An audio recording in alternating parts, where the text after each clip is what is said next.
My bad. All right, so for this week, the Business Ed Committee, we decided to do a presentation on the economics of the Olympics and the cost and benefits that go into hosting, and just an overview of how it works and the bid process. I like it when it's dark. I like it more. You can see everything. All right, caught me a little off guard.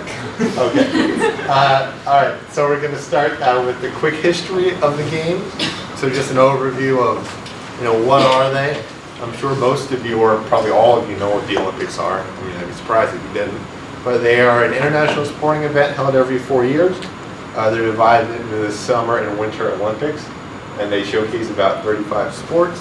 The first Olympic Games were held in Athens, Greece in 1896, and the most recent Summer Games were held in 2016 in Rio de Janeiro. And the Winter Olympics are currently going on in Pyeongchang, South Korea, and the upcoming games are in 2020 in Tokyo. Okay, so now we're moving on to the hosting process and how is cities selected to host the Olympics. So choosing a host. So the host of an upcoming game is chosen through a bid process done through the International Olympic Committee, or the IOC.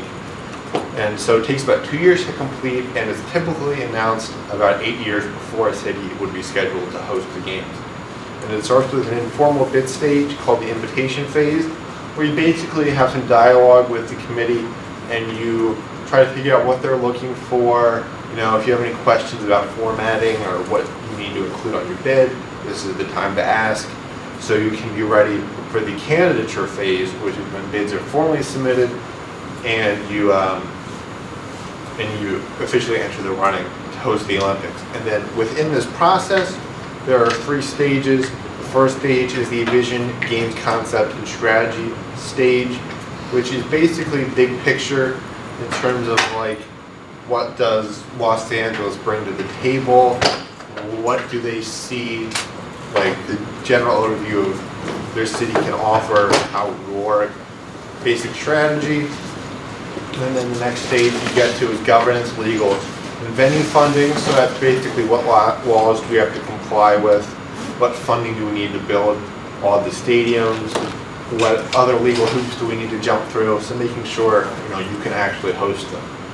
And then the third stage is games delivery, experience, and venue legacy. So making sure people can have a safe experience, tourism, what other stuff can they do in the city. And then venue legacy, is this stadium you're building, is that going to be abandoned in 2 years? What's going to happen to it? And then once a stadium makes it through this process, they get a report written up on them by the IOC, who then votes on these different countries. And this process sounds really great in theory, except for the fact that it doesn't really work like this at all. It's really incredibly corrupt. And then reforms were put in place after it was discovered that IOC voters were paid millions of dollars to give the 2002 Winter Olympics to Salt Lake City, which it happened, and it's not the first time it's happened. Same stuff happened with FIFA that we saw with the scandal, where you get these incredible sums of money to swing in an election a certain way, and then in response to this, they put new policies in place that were supposed to increase transparency and reduce contact between applicant cities and IOC members. And then in 2016, when the games were originally awarded to Qatar, it was revealed that there was more corruption.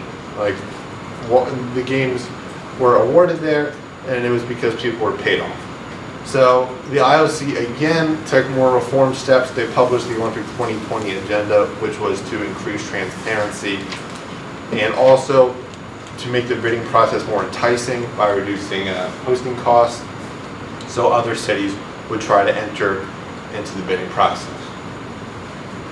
And then just a quick overview of some of the most and least successful host cities in terms of profits and losses.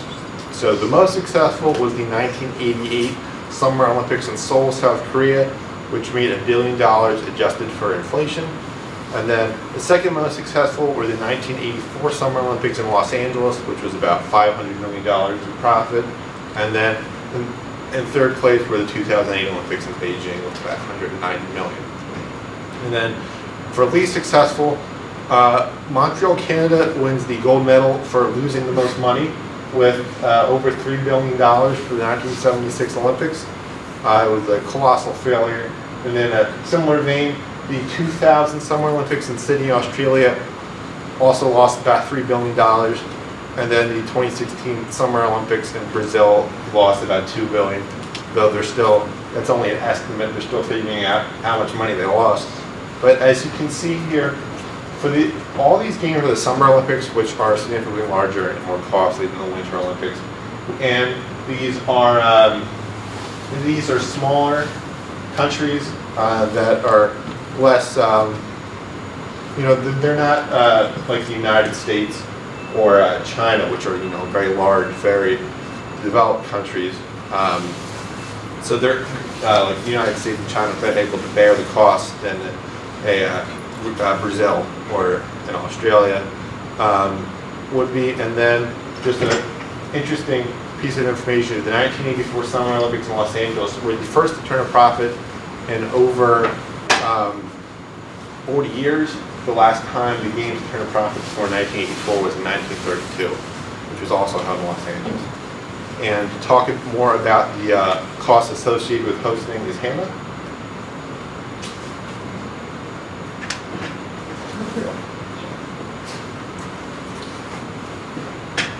Okay, thank you, Peter, for talking about the history of the Olympics and giving us a good overview. I'm going to help us dig a little deeper by talking about the financial and economic costs of hosting and attending the Olympics. So the Olympics haven't always been this huge, massive international spectacle that they are today. They've been going on since 1896, but it wasn't until the 1960s that they really started to incur a lot of expenses. So what happened? Now, in the 1960s, we saw the rising popularity of television. Now, this meant that millions of people from around the world could tune in and watch their country's athletes compete in the games. The hosting countries then saw two new opportunities: profitability and worldwide recognition.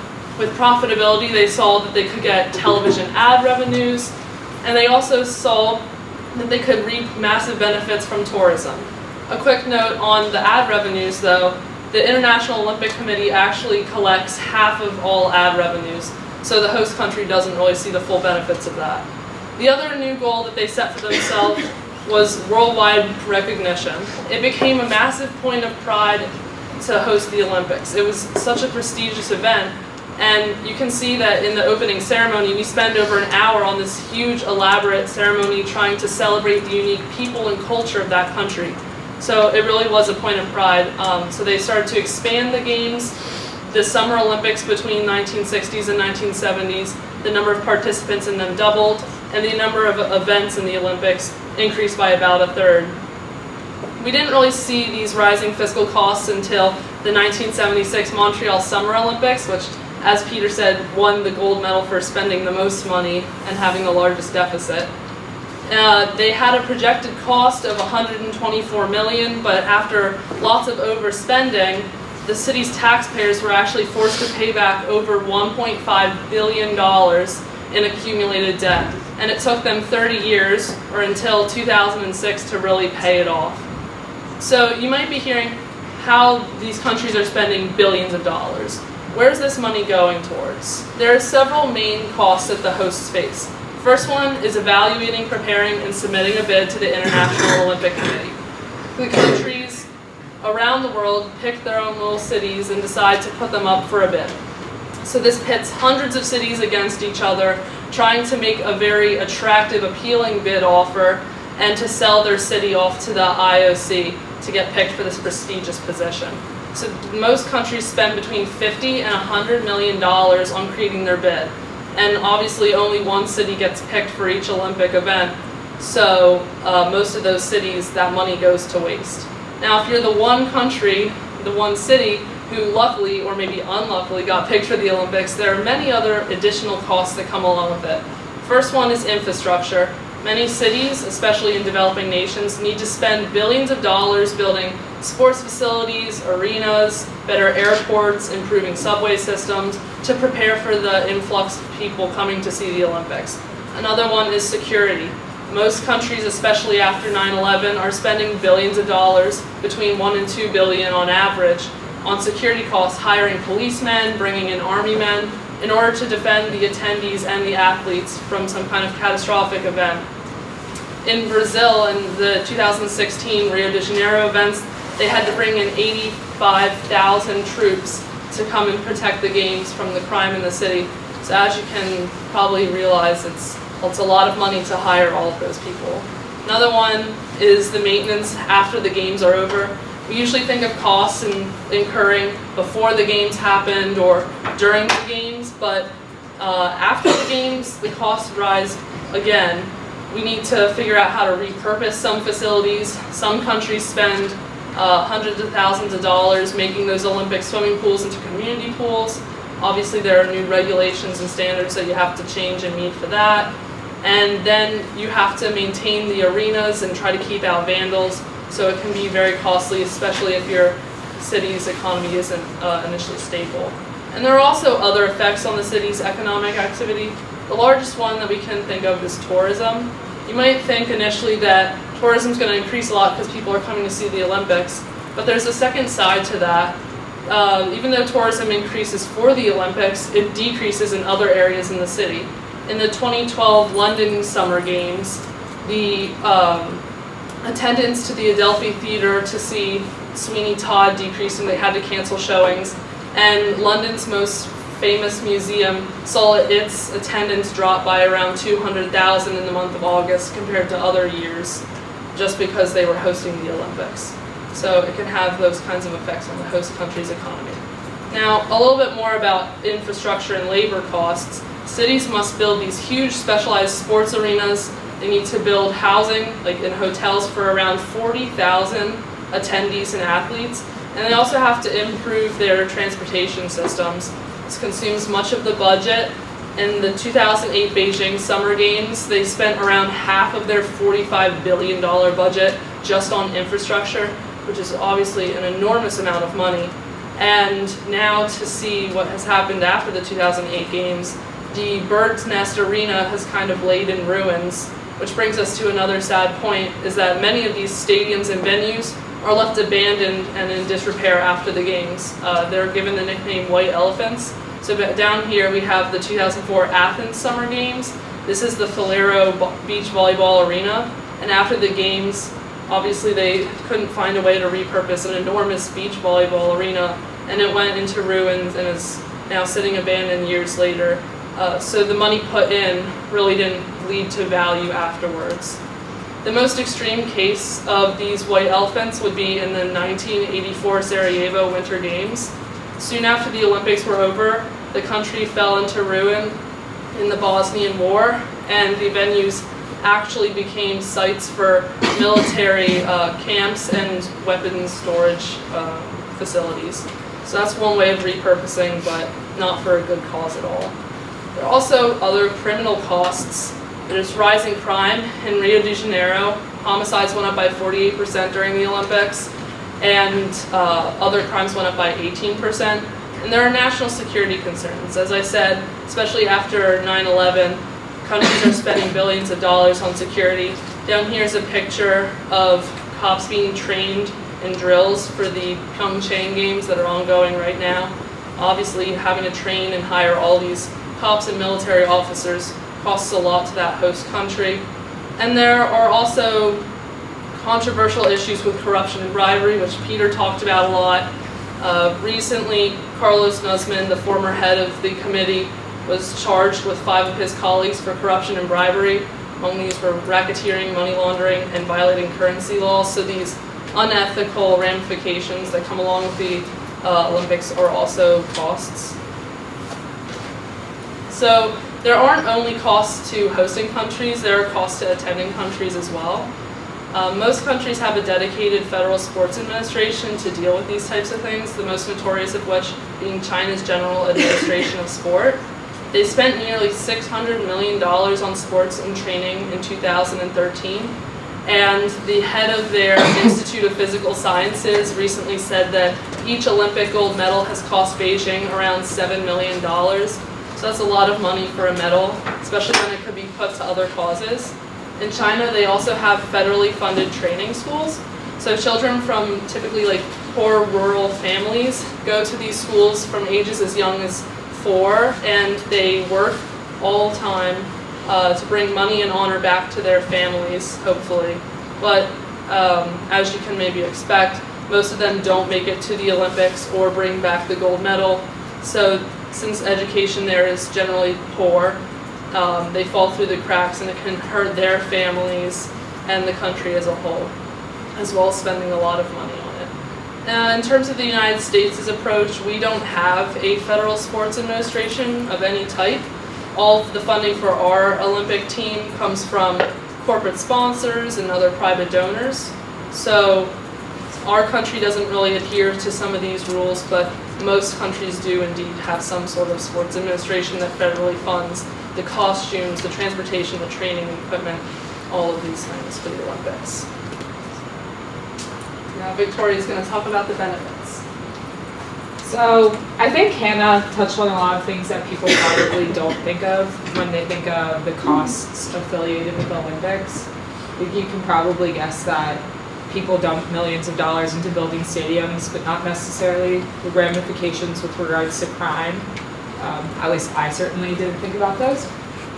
But I'm going to talk about the benefits, which are a little bit more predictable, I would say. So I broke them down into 3 categories that you can think of: short-term benefits, long-term benefits, and then intangible benefits. I'm going to talk to you guys a little bit about those.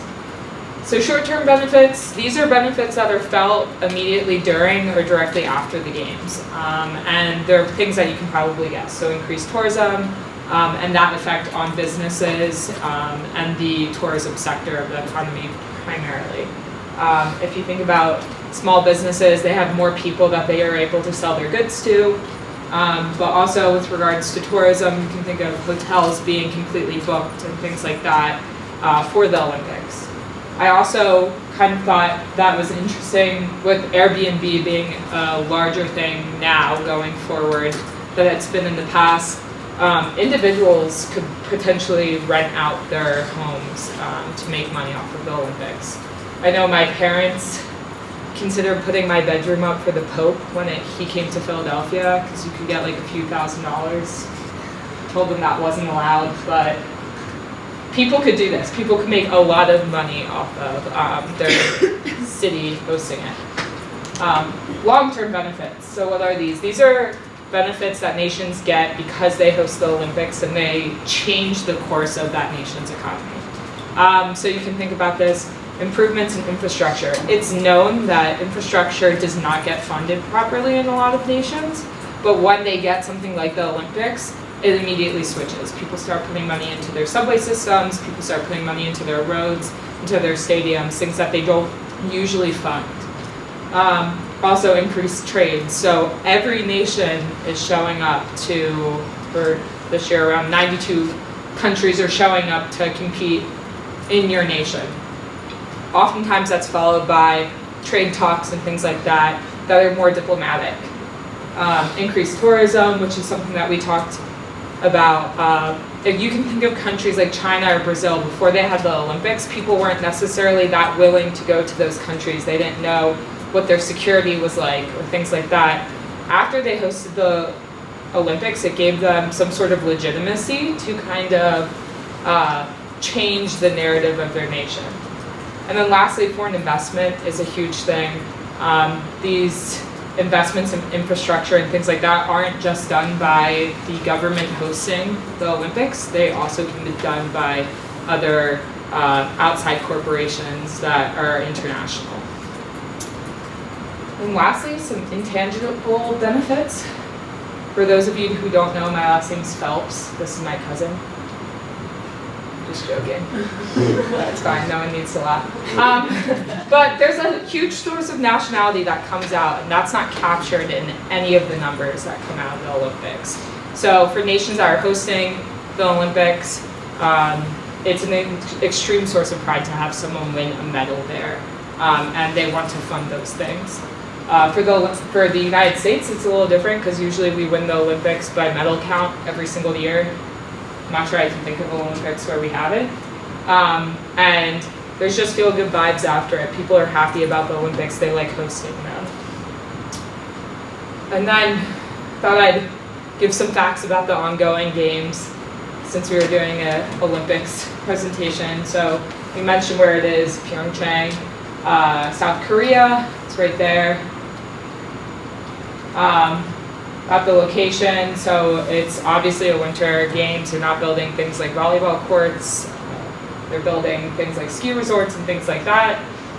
It started on February 9th and it's ending on the 25th. There's 92 nations in attendance this year. There's 6 new ones. So Ecuador, Hannah, tell me how to pronounce this. Yeah, there you go. Kosovo, Malaysia, Nigeria, and Singapore are all new. North Korea also agreed to send their athletes there. I'm not sure where they got these athletes from, but that was an interesting one. They also sent the dictator's sister, who's having like a sit-down combo with the prime minister or whatever of South Korea. So that's scary. But yeah, pretty cool. And then there's some new sports events. So there's 100 medal events this year. They added 4 new events, all of which I find to be incredibly dangerous or interesting. I was on a curling team in high school, so I had to put curling mixed doubles in there. We're breaking gender stereotypes. Boys and girls can curl together. I cracked myself up, sorry. Speed skating, mass start. So I'm not sure if you've seen speed skating, but it's like a blade that's like this long. To think that they're all going at once, that's crazy to me. Snowboarding big air. That just sounds like a disaster waiting to happen. This guy, upside down, many feet in the air. It's like X Games times Olympics. And then lastly, alpine skiing, team event. Again, too many people for my comfort level.